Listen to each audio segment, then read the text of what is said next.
I'm Reverend Phil, and I'm your host for Words of the Prophets. Where are our prophets now? Where are those messengers God chooses to communicate divine revelation through? In the past, the Creator has sent prophets like Abraham, Siddhartha, Jesus, Muhammad, and many more. Maybe our higher power has switched tactics since we reinterpret God's words as soon as the Creator's prophets leave us. Could it be that Spirit talks to each one of us individually and we haven't learned to listen? On Words of the Prophets, our modern prophets show us how to find the internal prophet that is the I Am, and we discuss the application of spiritual principles in all aspects of our lives. Love and light, everybody. I'm Reverend Phil, and I'm your host for Words of the Prophets. Today, my guest is my very special friend, Andreas Goldemann. Welcome aboard, sir. Hey, Phil. Thank you. Good. Thanks for having me here. Good to have you. Andreas is a medical intuitive, a spiritual teacher, and a consciousness coach. Andreas is also the author of a book entitled The Magic Power of a Conscious Mind. And we're going to get into that because it may not be magical, but it sure is powerful. Today's prophetic topic is Leave Its Imprint on All. And this comes from a section in Andreas's book yet, which kind of on the way to the publisher, so we don't have a page or a number, page number or paragraph number yet, but it's going to be in there. So the complete sentence reads as follows. A feeling, thought, or an emotion is an impulse of energy and information, an electromagnetic impulse. As this impulse as thought leaves your heart or your brain, it goes out into the universe, passes through all matter, and penetrates everything. The wave of energy each feeling, thought, or emotion creates may or may not have the ability to stop at the end of our universe. No one knows for sure.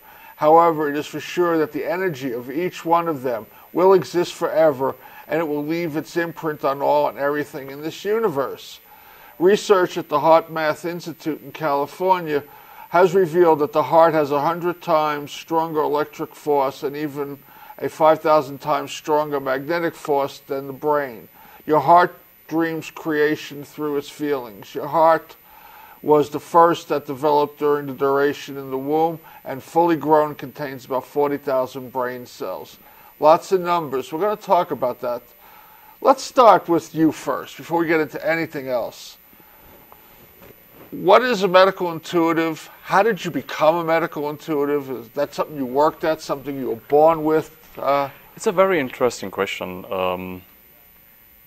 I was aware in my childhood when I was between 3 to 5 to 7 years old that I was always in the presence of a being.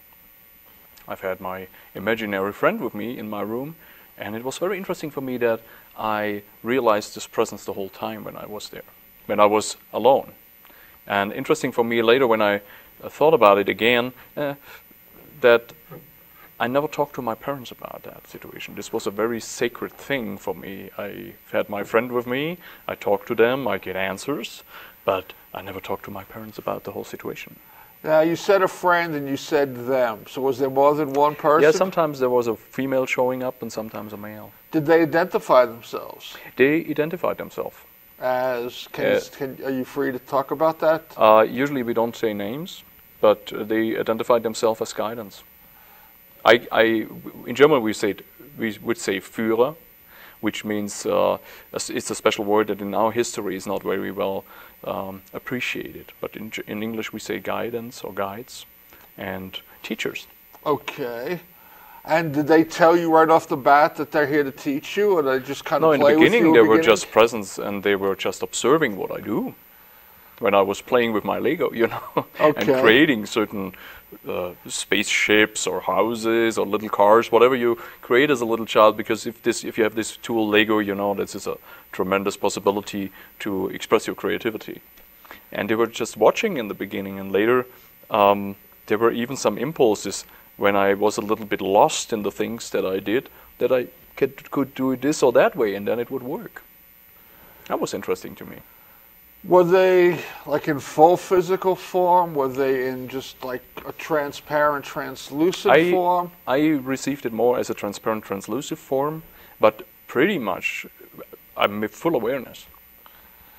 And did you feel that they were at all communicating about anything? Did they ever say, like, hey, don't do this or do that? Or No, I haven't had these situations, but I have experienced later in my youth when I was a young man, and from 18 on I've had several car accidents. And there were several car accidents. I cannot explain how I did go out of this situation because I'm still alive. I'm still sitting here right now.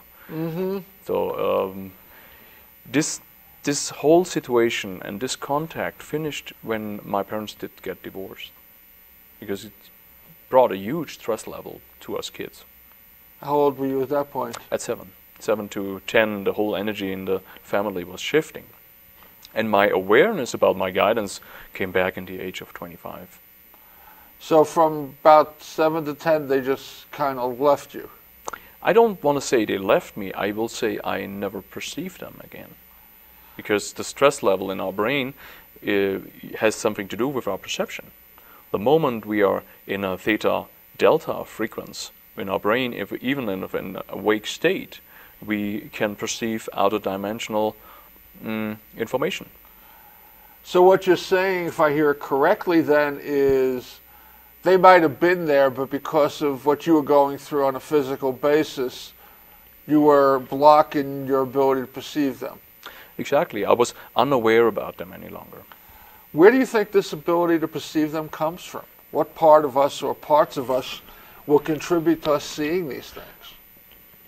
I think it has a lot to do with our brain frequencies. The Institute of Brain Science and Communication in Stuttgart, Germany, did a study about this. They found out that a medical intuitive, a person who's a psychic or working in this kind of field, usually has brain frequencies. They go from delta to theta to alpha and beta and gamma, the whole range on both sides symmetrically. So the whole spectrum of the brain is working and firing the whole time. So left and right brain is in balance. It's totally in balance, yes. That's unusual. That's unusual. So you didn't tell your parents about these friends. Did you ever tell anybody about them? Later, when I began to work with them, because I studied mental and consciousness training, and my awareness did come back very much. So I studied how to dream lucid and also go out of body and do certain journeys in different realms. Through this, the whole perception come back, and suddenly I see a face in front of me, which I knew, but I'd forgotten about. And at that point, did they start communicating with you? At that point, the communication did start up very, very fast again. And I'm communicating, I can say, almost 24/7, because this awareness is not only in an awake state here, it's also in my dreams, and I'm working very much in the night on my dreams. Were you already on the path to become a medical intuitive when they came back at 25, or did they kind of nudge you onto the path? No, absolutely not. The thing is, I studied mental and consciousness training to work with companies. I worked with companies like Mercedes, Siemens, Sony, Caterpillar, and other companies to help them to regain consciousness in the development of the department. So, and I did corporate health seminars. And later through my work, I realized, wow, there is energy around people. There is, suddenly I learned about the chakra system, and it began to appear in front of me. So where my interests did go, I realized that behind the person in front of me is so much more than only this physical layer we know.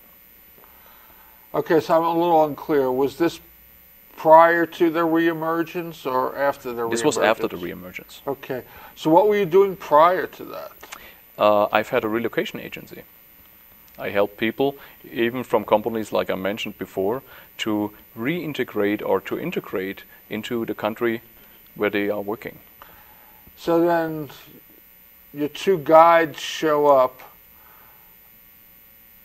At that point, they start communicating with you and like saying, well, there's a greater good that's waiting for you, so to speak? No, it was more that in the beginning, when I studied the mental training and consciousness training, that we did go with special questions into the hyperspace with our mind, with our consciousness, and ask them to show through metaphors in the beginning how we can solve a certain problem. And through this, the guidance showed up and showed in pictures or in movies or even in real experiences that is like a real deep dream to how to solve the problem or how to solve the situation you are working on right now. And through this, the contact did go deeper and deeper and deeper. And the moment we started with the lucid dreams, then the connection really became very deep again. So the metaphors were basically to simplify it so you could understand it. Excellent, exactly. Okay. And so at that point, how much training then did you have to go through to become the medical intuitive? How much of this process? It's ongoing, I know. The training, it was not about becoming a medical intuitive. I was more interested how, in this time of my life, how I can establish better relationships with my clients, how I can succeed more in business. This was the first part. And suddenly I realized that I see a person's spine in front of me, and I realized that the moment I shift my attention to the point where the pain or where stress is in this person, it was almost like a red dot in the spine. It began to show up. And when I asked, oh, look at this guy, he has trouble with his lower back, what can we do there? The spine was moving in the picture that showed up in front of me. It was not the intention to become a medical intuitive. I never wanted this in the beginning, but it seems to be a life purpose. Just kind of got shoved into it. Yes, and the interesting part is you cannot avoid the whole situation because they kick you that much and this long until you are at the point where you should be. So let's back this up for a second. I mean, this obviously was, from my perspective, predestination. Did you get any insight as to why you agreed to do this when you agreed to do this? I think as children we feel very much what we want to become in our life, as little ones. And I made a decision in my very, very young age of 5 or 4 years because I saw movies about Africa, about aid development workers. My grandmother was very often in Africa. She loved Africa, and she was always talking about these people in Africa so lovingly, and I was so interested in the whole situation. And I decided at this young age to become an aid development worker. And on another scale, I do exactly today what I wanted to become at this time. On a different level, I'm the spiritual aid development worker. So, I mean, I guess the question is, which is the chicken and which is the egg? Which comes first? Do you think that this was predetermined and that's why you even had that sense when you were a child, as opposed to that sense was given to you and then you just, it wasn't predetermined? I think we come here with a certain purpose and we decide so before we choose this body. And because of this, it's predetermined, absolutely. Can you talk to your guides about stuff other than medical intuitiveness? Yeah, like I said, I have 24/7 communication. I'm almost making no decision without my communication or my gut feeling, and we talk about everything. So, can you ask questions like, why did I sign up for this? What did I do that interested me in this?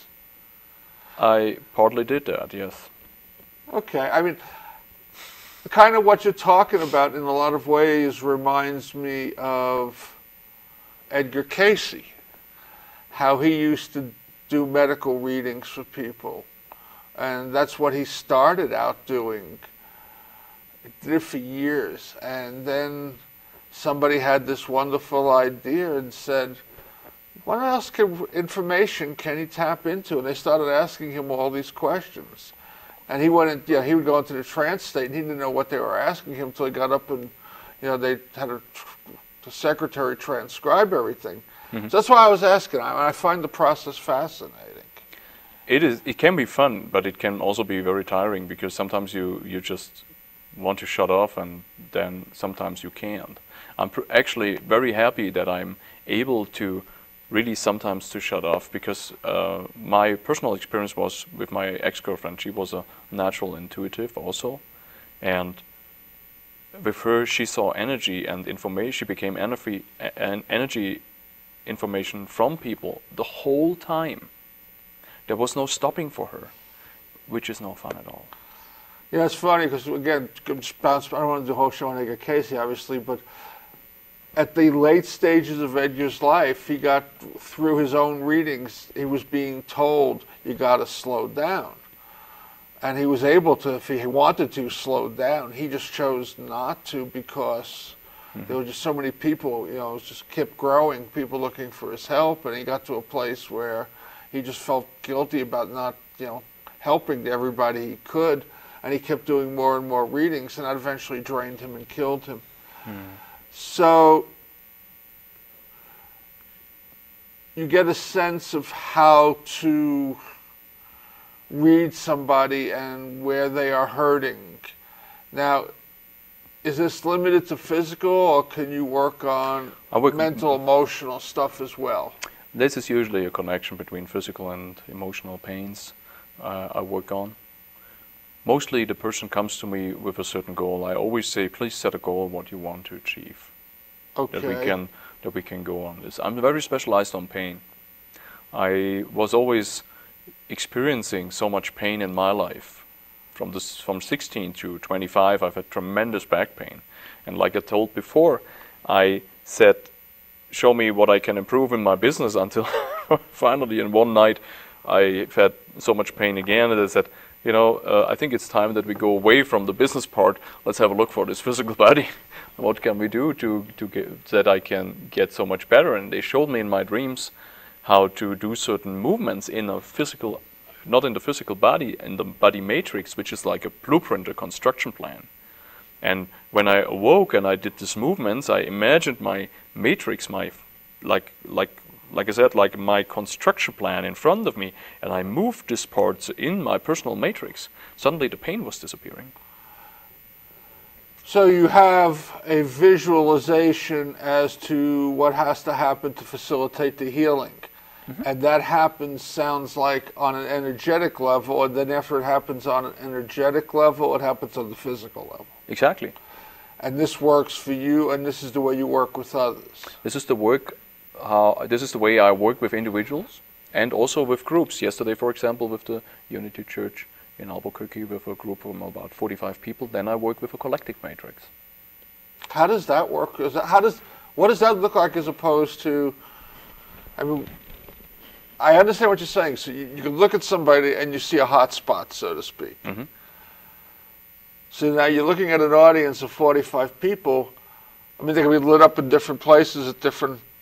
Now we go through the whole body. Then I have more a method that I say, okay, we start up here at the atlas, go down the major joints, the spine, and we look that everything comes in alignment, and everybody in the audience brings themselves into this collective matrix.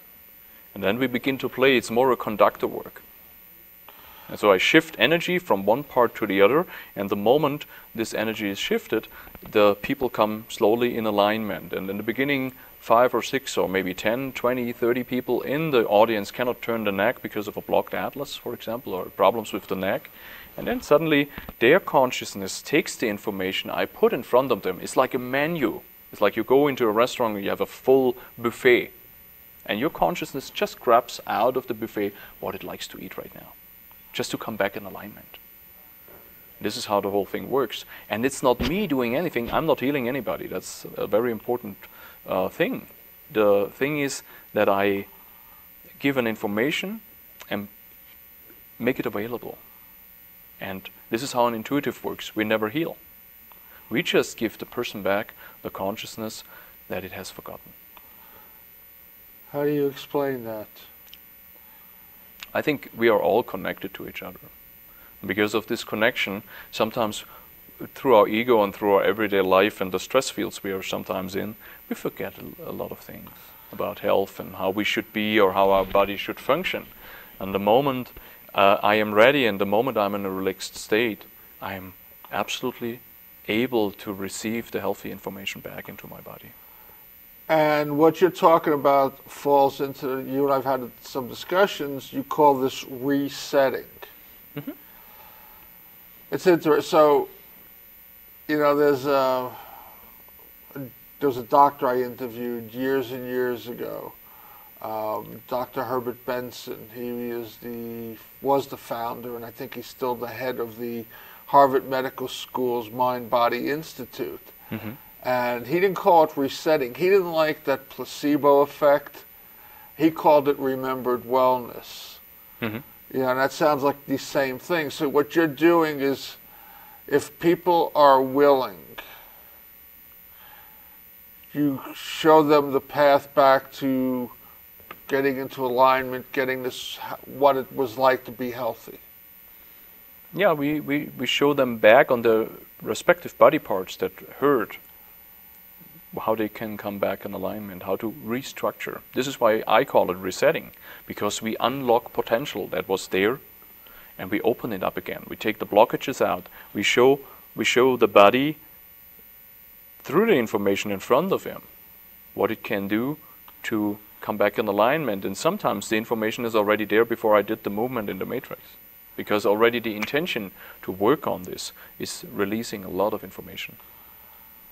Are you saying then that there has to be an intention on the person who is ailing to be well, or they will not be engaged? The most of them are not engaged in the process directly.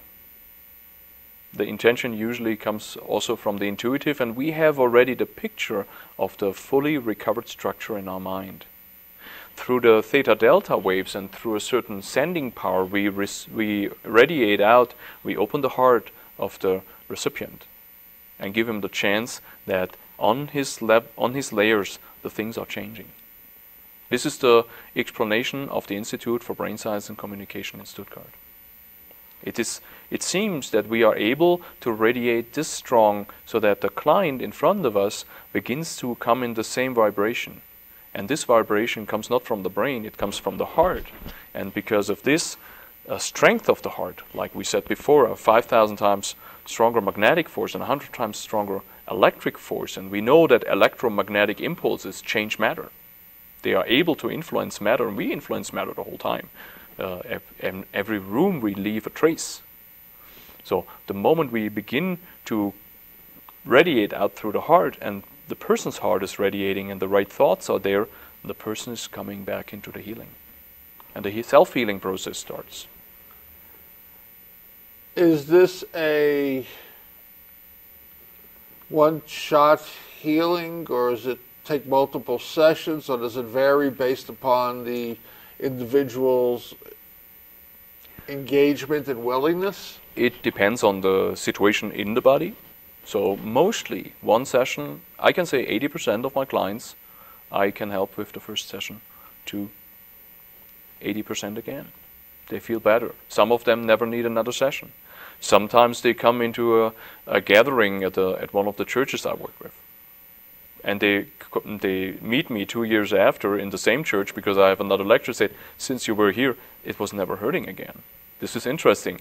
But sometimes we need more. It depends really on the situation the client goes through. So any ailment, I mean, back injuries we've been talking about. How about something like cancer? That's one of my personal taboos. I was working with a cancer foundation in Germany for a period of time as a volunteer and a founding member. And after a period of time, through biofeedback, we realized that I've had cancer information in my body because I invested so much effort and energy into the whole situation. And it seemed to me that my time working with cancer was then almost over. I said, it's not my field. I just don't feel good with working with this. And here in the United States, it's important to see the moment I make a statement about this situation with a person in front of me, I have Watford in jail. So if somebody with cancer comes and there is a situation with a person that might cause that the person dies, I'm really on very dangerous grounds. I would love to work with these people and help them to better their energetics, their chakra system, their energy system. We can help them a lot so that they really recover better, that they have a much better life, or let's say quality of life. But if it comes to the cancer directly, I'm careful. I can understand what you're saying. I mean, if somebody were to say, I'm going to just do treatment with you as opposed to take my chemo or my radiation or whatever they're doing, and then they die because of they can blame it on not following a course of action. But was I hearing you correctly? Did you feel like you were taking on other people's ailments? At this time of my life, I was 28. Now I'm almost 42. I have learned a lot. In the meantime, I don't take the situation any longer on. But in the beginning, I was not that safe. I did not know how to release all these energies around me. And I took on the frequency of cancer. Yes. I think that's one of the hardest things for healers to do in any level of healing, is to not take on the energy of the individual that they're healing. I mean, I had some experiences with that. I had a friend of mine who, you ever see the movie Resurrection? Yeah. Had a friend of mine who had that same gift. And she was working in South Florida on the East Coast. And they would send her people, cancer patients, who, a little underground from the churches. They wouldn't, it's like they wouldn't talk about it out in the open, but somebody would come to the pastor, and the pastor would like, go see. Her name was Elizabeth. And she would heal these folks, just lay hands on them. And then years later, she found out that, she was really sick, and that she had taken on all this toxicity from all these people. And she had wound up going to, was it John of God in Brazil? And had to have psychic surgery done to remove all that toxicity. So, that's a real... And sometimes we take a spirit over. If a person comes and they have a possession or a spirit traveling with them, sometimes the spirit stays with us in the room if we are not able to open the gateway. I have, in the meantime, really learned several things to protect myself, so that I don't want to say protect myself, because this gives the implementation that I need to protect myself. Let's say to be that stable that I don't suffer from situations like this any longer.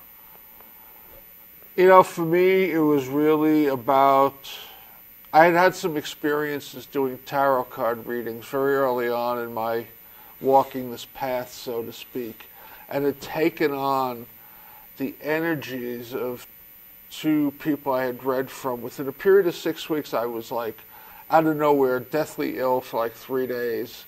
And then the next time it happened, I was in this car accident, and it was, I was totally, quote, the victim, so to speak. And at that point, I realized I can't do these tarot cards. I don't know how to protect myself. I wrapped the deck up, put them away, and never got back to them.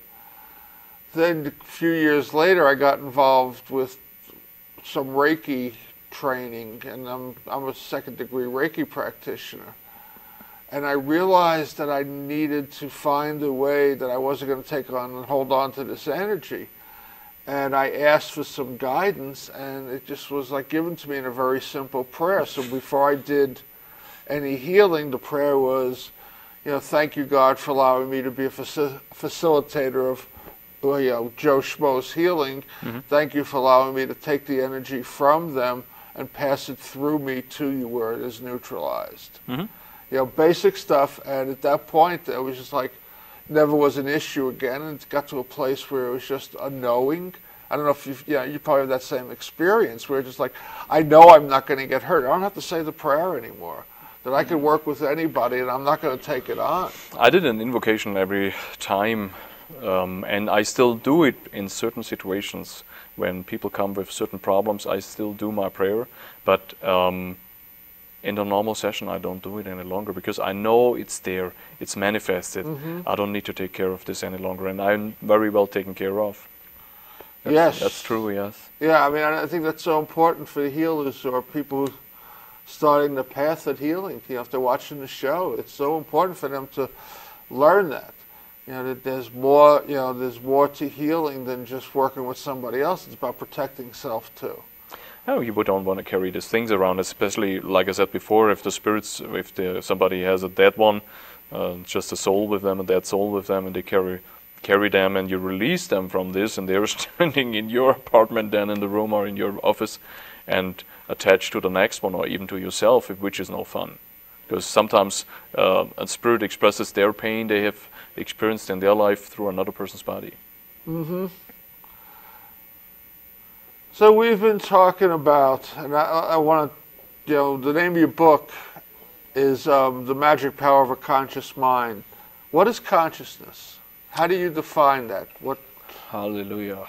Hallelujah. We're having a revival here. Actually, you know what? Do you want to hold up? Can we zoom in on the book cover? I love this cover. This is how it will look in the future. It should be out at Amazon in 2 weeks. Okay. Finally, if I'm able to finally finish this project, because it's a project that started in 2007, and it actually started because I wanted to better my English. Because I'm from Germany, this is not my mother's tongue, and sometimes I have really trouble to express myself because we have a different thinking. And so do I. I was born in the Bronx. That's the difference. But it was a good thing, and I wrote little anecdotes down and little ideas that I wanted to put in a blog, and then finally somebody said, "Why don't you make a book out of it?" I said, "Okay, let's try to bring it into a row, into a line, so that we can share it with other people." Okay, so let's get back to consciousness, and we'll tell people how they can order the book, and we have some meditation CDs as well we can talk about. But define consciousness. Consciousness is the universal knowledge or the universal wisdom that surrounds and penetrates everything and all. Okay, so for me, let's explore that a little bit more.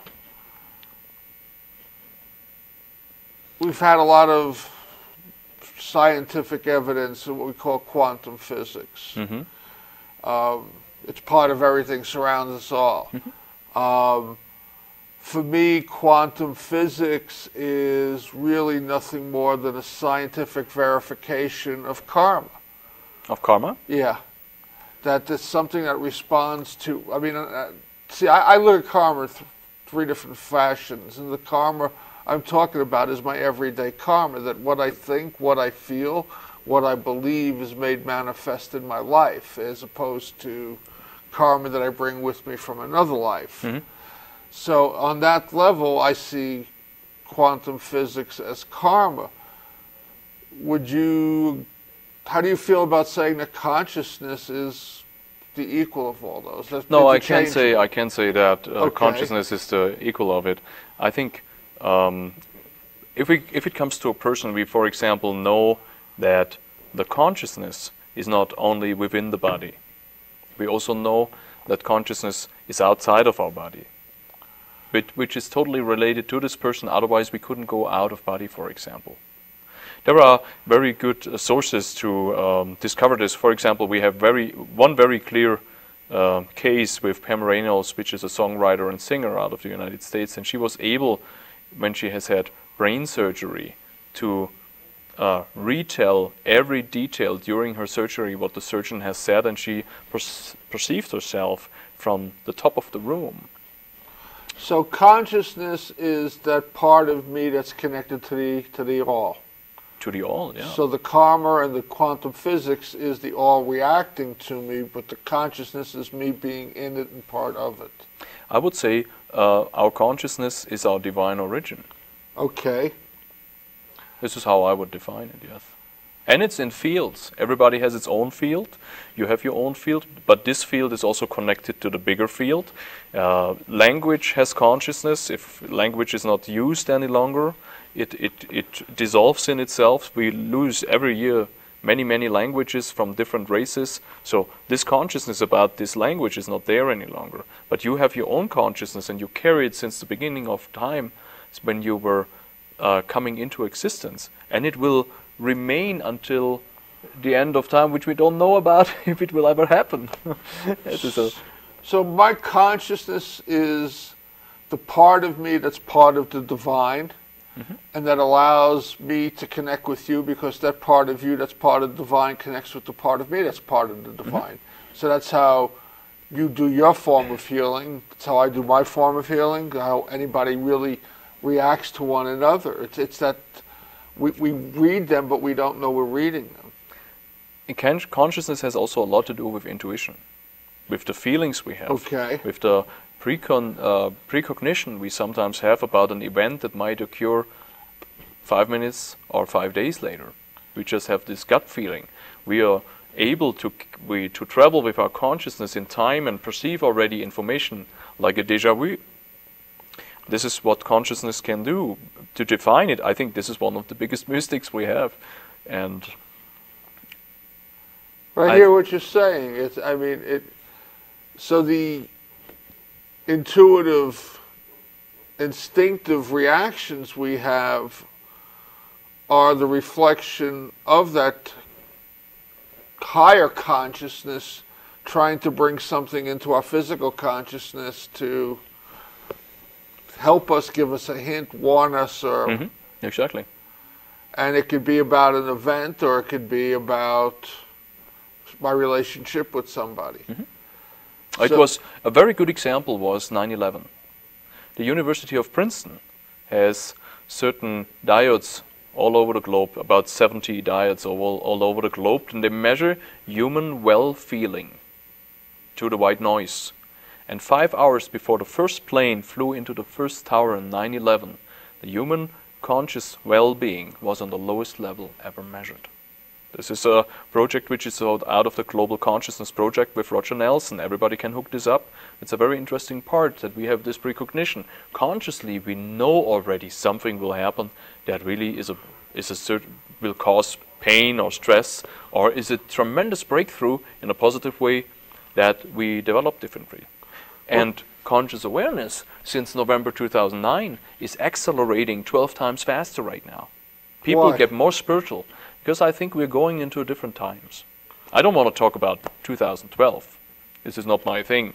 I think we get more into spiritual awareness, and I think we go back into certain values we've had much earlier in our lives, or let's say in our civilization. Two separate thoughts. First one, let's go back to 9/11. I mean, what you're talking about with the Princeton project is kind of borne out by the fact that the fatalities were about 30% of what they should have or could have been on any given day. I don't think it was about the people who died. If you ask me, and you ask me directly, I think it was about the Patriot Act. That the people felt that we come under total control of the governments and we cannot move any longer from A to B without being observed. But it was about, I think what I'm saying is that if that 5 hours beforehand was such a low reading, your phone's buzzing. Oh, just let it buzz. we put it on the floor and it won't buzz that loud. I'm sorry about that. You know, there are a lot of people who could have been in the office buildings, who could have been on the airplanes, who weren't. Or in that vicinity, you know, and I think that that's what you're talking about. That consciousness that they measured was touching people, and they don't know that it was touching them, but they got the sense for whatever reason. My youngest stepdaughter lived in Brooklyn and would go to school right across the street from the World Trade Center. 9/11, she just got up and said, "I'm not going to go to school today." Went back to bed. You know, I mean, there are thousands of stories like that. And so, I mean, to me, that's symbolic or proof of what you're talking about with what Princeton has been measuring. This is conscious awareness. We know it very much from animals, but sometimes we don't believe any longer that we as humans can have that too. Yeah. And it needs a low brain frequency to have this awareness, to be in the here and now, and to feel what is happening right now with me. And what might happen even in the future is not in the here and now, but we feel already, something is not right in this belly. And you're right about animals, that tsunami, all the animals went to high ground. And that's where I was watching an interview with a couple of people who survived that tsunami. I forget which one it was, but it was the real big one, the first one that happened a couple of years ago. And the people they were talking to from the island were like, we saw the animals go and we just followed them. We knew they knew something was happening. Mm-hmm. Yeah. Now, the earthquake of Agadir is a very good example. All animals were gone, and in the bay of Agadir was not one fish. They all said, no good ground here, let's go. And so we all have that consciousness, we kind of like stop listening to it. Mm-hmm. How do we get back to listening to it? We can train our brain to deep relaxation processes and energy processes to get back into these brain frequencies that we use. We can do not wear ourselves out that much. We can go a little bit earlier to bed before we are too tired, recover better. We can do many, many things to synchronize our brain hemispheres through certain seminars that are on the market or through coachings that help a lot. And also through really catching ourselves and observing ourselves where we are in the very moment in our life. Yeah. Because, the moment I'm in the tomorrow or I'm in the yesterday, I have no more energy. We found out and this has a lot to do with conscious awareness. We found out in a teachers group in out-of-body experiences in Germany, we met all 2, 3, 4 months to work on certain things, and everybody was working on the same task.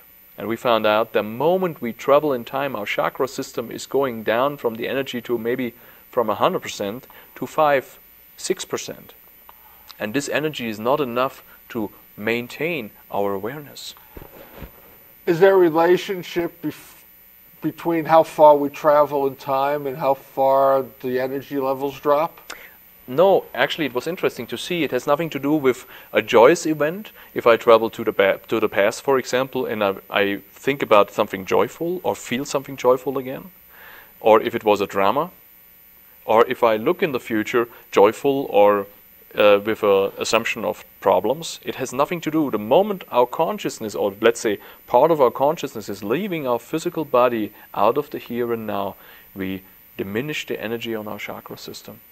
This was very interesting. It was one of the most important significant, my English. Significant. Situations I've ever experienced during these study groups, because I said, wow, this shows again how important it is to be really where I am and to feel myself. You talking about a variety of meditation CDs that you have.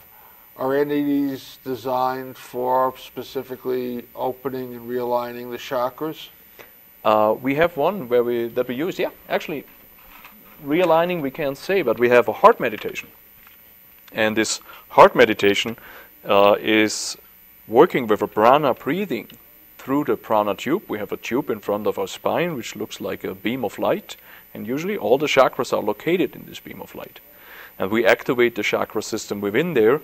Then we connect with Mother Earth and the Father in Heaven, let both energies reach in the heart, and then we go into conscious creation. This is how the native races have used conscious processes to pray rain, to catch fish, because they were asking the divine guidance to bring them there. And this is how I, for example, do my personal prayers if I'm in nature, sit on a rock, do my meditation, and create what I want to experience in the future. It's a very helpful tool, actually, working pretty well. That's good. I had a show I did on heart math 6, 7 years ago. And I'm just curious any thoughts about it, but at the time I was in a series of debates with somebody, and basically my stance was, regardless of the position in the body, the heart is the most important chakra. And the person I was debating was, well, no, the crown is the most important because it's the highest.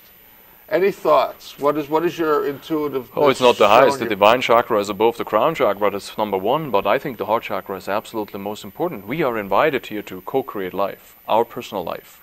And we are fully responsible for everything that happens in our life. We attract through our thoughts and feelings and emotions, every event happened in our life. There is nobody to blame and nobody to thank for what we experience. And back to daily karma. We bring it out of our heart with our feelings, what we want to experience. And with the karma principle, I think karma we can only create if we regret our actions. With a regression of an action, I create karma. Because I think in my consciousness takes the information on that I need to work something out. Well, if I'm greedy, that's not a regret. And I'm creating karma with that. If I'm lustful, I mean, I believe daily karma, and two things. One, it has to be a consistent pattern. It's not a random thought. The random thoughts kind of don't carry that much weight. But it's anything that I am attached to, regardless of whether it's what I would perceive as negative or positive. And just if I have an attachment to something, I create karma. I think, like I said before, it comes through regression. If I'm greedy, I create karma. But at one point, if I'm greedy, I might not be able to look at my own picture in the mirror and my own face in the mirror again. And because of this, I create the whole situation. It was very interesting for me to see this when I do past life work because of pains.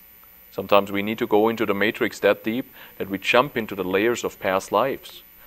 And the matrix contains every wound, every injury ever happened on this body, on this soul. And we realized that out of the Middle Ages, where the knights were fighting on the battlefields with the swords, there is less karma in there. Because it was a one-to-one thing. It was more a dance to battle with the other one. And it was a dance of survival, absolutely. But they didn't regret the action because it was them or me. And interesting is that out of the Second World War, there is tremendous karma. When we look at the wounds and the injuries and everything, this is very interesting to me. This is what I found out over the last 10 years. So the more people we can kill with one shot, the more karma we're creating. I think we have had, with a sword, we still have had dignity in a battle. With a gun, where is the dignity? And then as the implement of destruction grows more powerful, there's less dignity to it. Okay. So you made a statement a while back, judgment is the cause of all pain and suffering. You want to elaborate on that? Judgment is the pain of all suffering. I believe so because the moment we judge, we are not in the here and now. The moment we have no more energy, and the moment we get really in big trouble. Emotion is caused on judgment, for example. If I have an event occurring in my life, the first 2 seconds of this event are pure perception with the heart and with our feelings. We perceive what's going on right now. And then our consciousness and our ego begins to evaluate for win and loss in this situation. And then we begin to judge the situation. And then the trouble starts because we are not here where we should be any longer. And we experience this in everyday battle, in our mental battles with our colleagues, with our family, with the beloved one or not so beloved one any longer. So, yeah, I think this is also what we call judgment. And it causes a lot of suffering and a lot of pain. You came up with an equation, separation /sin / judgment equals separation, which equals Old Germanic for sin. Yeah. The thing is, I work with the Unity Churches, Unitarian and Centers for Spiritual Living. These are spiritual communities where the original sin is not propagated. It's more that we say sin does not exist, responsibility does exist.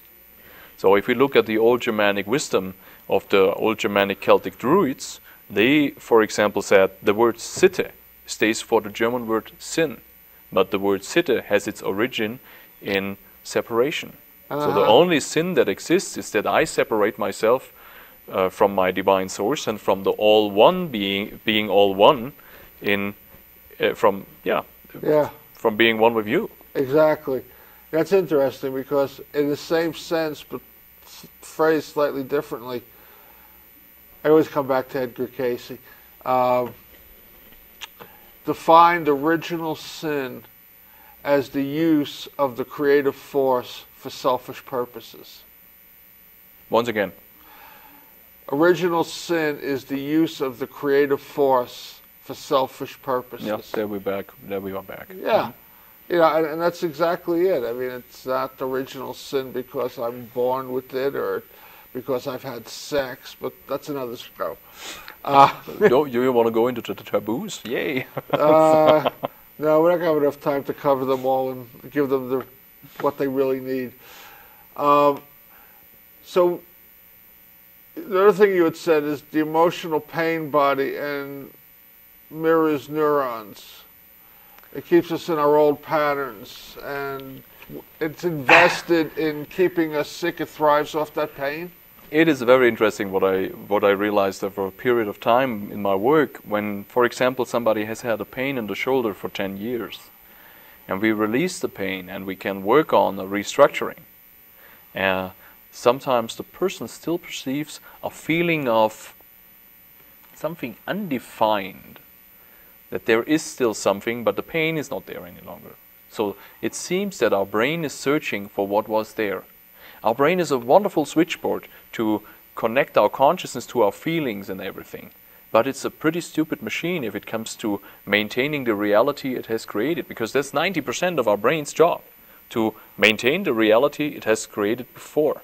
So now I have this shoulder, it is fine, but it still feels not fine. So the moment we disconnect the mirror neurons who are searching for the pain, if the pain is gone, they say, wait, where the heck is my pain? I want to have it back because I'm so used to it. I have it since 10 years. How can this go? It's part of my life.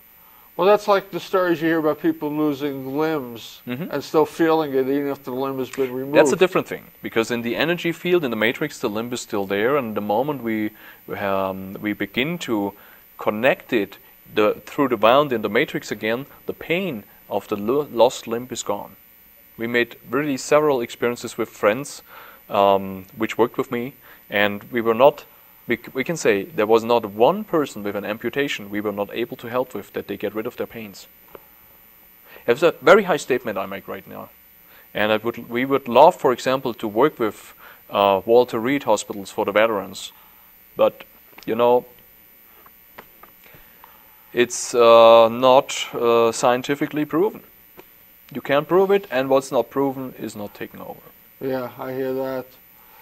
So then you have a recipe for healing oneself, which is basically yes to life, yes to the responsibilities to take action, and to listen to what life tells us. Yeah, and especially also to be a neutral observer of the life around you. Don't be too much involved. Don't be too much under remote control.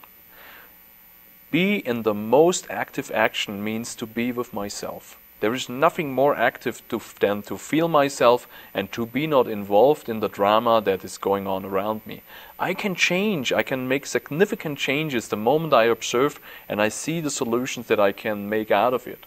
Then I go into the realm of experience, the drama, make the change and go back into becoming a neutral observer again, so that I can see what does the change make in this situation.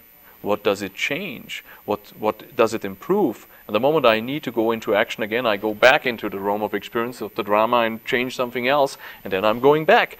And this going in and out helps us to perceive it totally differently and learn very many things. We're going to come back. We're running out of time. I got to make a couple of quick announcements.